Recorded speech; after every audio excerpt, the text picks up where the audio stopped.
Hello students, welcome back to my YouTube channel. Students, आज के इस लेक्चर में हम चैप्टर 1 का एक टॉपिक लेने वाले हैं, how to find atom per unit cell. Per unit cell हम एटम कैसे फाइंड कर सकते हैं उसके बारे में हम डिस्कशन करने वाले हैं। सबसे पहले तो हमें यूनिट सेल क्या होता है वो पता होना चाहिए। तो यूनिट सेल जो होता है वो एक क्रिस्टल का छोटे से छोटा पार्ट होता है जिसकी 3 डायमेंशनल में हम अरेंजमेंट करते हैं और एक बड़ा क्रिस्टल फॉर्म होता है। तो क्रिस्टल फॉर्म करने के लिए जो छोटे से छोटा पार्ट हमें चाहिए उसको हम यूनिट सेल कहते हैं। अब इस यूनिट सेल के पर यूनिट सेल अगर हमें एटम फाइंड करना है तो सबसे पहले तो हमें यूनिट सेल कितने टाइप के होते हैं वो पता होना चाहिए।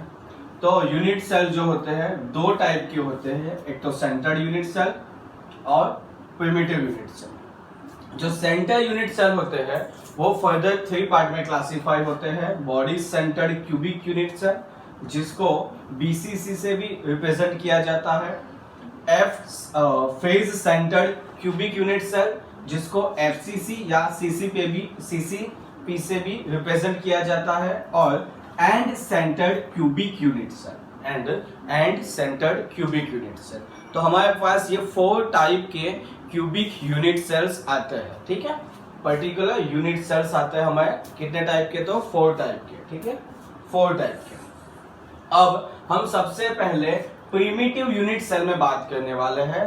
तो प्रिमिटिव यूनिट सेल में हमारे एटम की जो पोजीशन होती है वो कहाँ पे होती है, तो कॉर्नर पे होती है। ठीक है, मैंने यहाँ पे एक क्यूबिक यूनिट सेल दिखाया हुआ है जिसके सभी के सभी कॉर्नर पे मैंने यहाँ पे लिखा है प्रिमिटिव में पोजीशन ऑफ एटम जो होती है वो कॉर्नर पे होती है।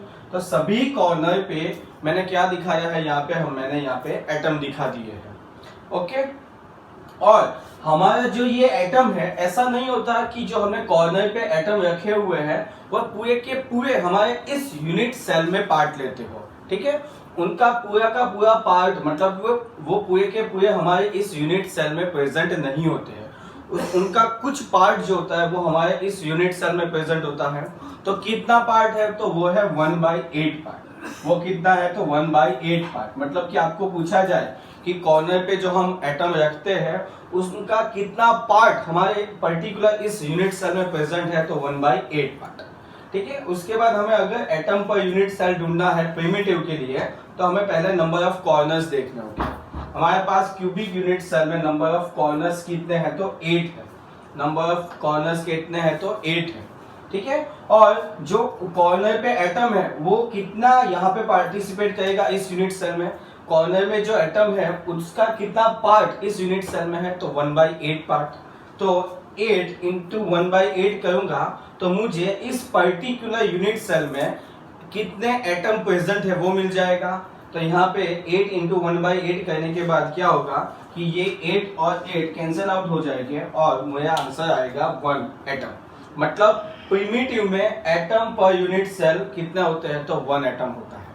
प्रिमिटिव यूनिट सेल में एटम पर यूनिट सेल कितने होते हैं, तो 1। देन हम body centred cubic unit cell की बात करेंगे।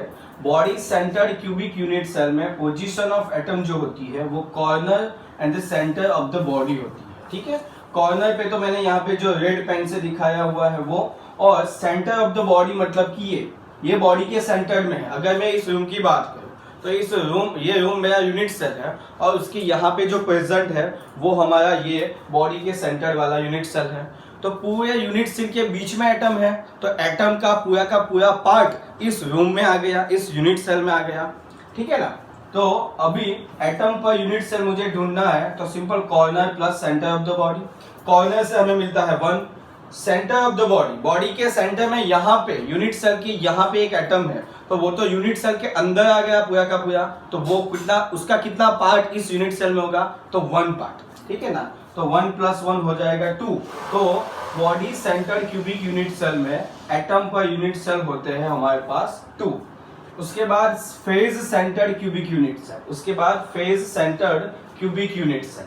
ठीक है ना, तो फेज में हमारे पास जो एटम पर यूनिट सेल होते हैं वो कॉर्नर पे and the centre of the phase. ठीक है, सेंटर ऑफ द फेज यहाँ पे जो ये मैंने रेड पेन से दिखाया हुआ है अभी उसको ब्लैक पेन से दिखाऊंगा तो आप देख सकते हो ये जो है हमारा फेज है। ऐसे 6 फेज यहाँ पे होते हैं। एक तो ये हो गया, दूसरा ये, तीसरा ये, चौथा ये, उसके बाद ये आगे का 5 और पीछे का है वो 6। ठीक है, तो टोटल नंबर ऑफ फेजेस कितने होते हैं? 6। ठीक है, और उनके सेंटर में जो ये यूनिट सेल है, फेज के सेंटर में हमने जो यूनिट सेल रखा हुआ है वो 1/2 पार्ट, वो 1/2 पार्ट हमें इस यूनिट सेल में पार्टिसिपेट करता है। फेज के सेंटर में जो ये एटम है उसका कितना पार्ट हमारे इस यूनिट सेल में पार्टिसिपेट करता है? तो 1/2 पार्ट। अब एटम पर यूनिट सेल की बात करूं तो corner and the centre of the phase, corner से हमें मिलता है 1, टोटल नंबर ऑफ फेज है 6, तो यहाँ पे मैंने लिख दिया 6, और 6 फेज में से 6 फेज पे जो एटम है उनका कितना पार्ट इस यूनिट सेल में पार्टिसिपेट करता है? तो 1/2, तो 1 ये यहाँ से यहाँ कैंसिल हो जाएगा और यहाँ पे आएगा 3, तो 1 + 3 इज इक्वल टू हो गया 4, 1 + 3 इज इक्वल टू हो जाता है 4। तो FCC में एटम पर यूनिट सेल कितने हैं? FCC में एटम पर यूनिट सेल है 4, एटम पर यूनिट सेल कितने हैं? तो 4। अब end centred cubic unit cell की बात करेंगे तो एंड सेंटर में पोजीशन ऑफ एटम है corner and centre of the 2 opposite face. 2 opposite face पे मतलब कि हमारा एक तो ये फेज मान लो, चलो ये एक फेज, उसके सेंटर में एक एटम, उसका अपोजिट है ये, उसके सेंटर में एक एटम और कॉर्नर पे एटम। ठीक है ना, तो कॉर्नर पे से हमें 1 एटम मिलेगा और 2 अपोजिट फेज मतलब कि फेज 2 और फेज पे जो एटम है उसका 1/2 पार्ट इस यूनिट सेल में पार्टिसिपेट करता है, तो 1 + 1 कितना हो जाएगा? 2। तो end centred cubic unit cell में हमारे पास एटम पर यूनिट सेल कितने हैं? तो 2, एटम पर यूनिट सेल कितने हैं? तो 2। ओके, तो आई थिंक अब आपको पता चल गया होगा कि कैसे atom per unit cell find किया जाता है। प्रिमिटिव में होते हैं 1, बॉडी सेंटर्ड में 2, FCC में 4 एंड सेंटर्ड में होते हैं 2। ओके, तो स्टूडेंट्स आई होप अब आपको पता चल गया होगा। Thank you for watching.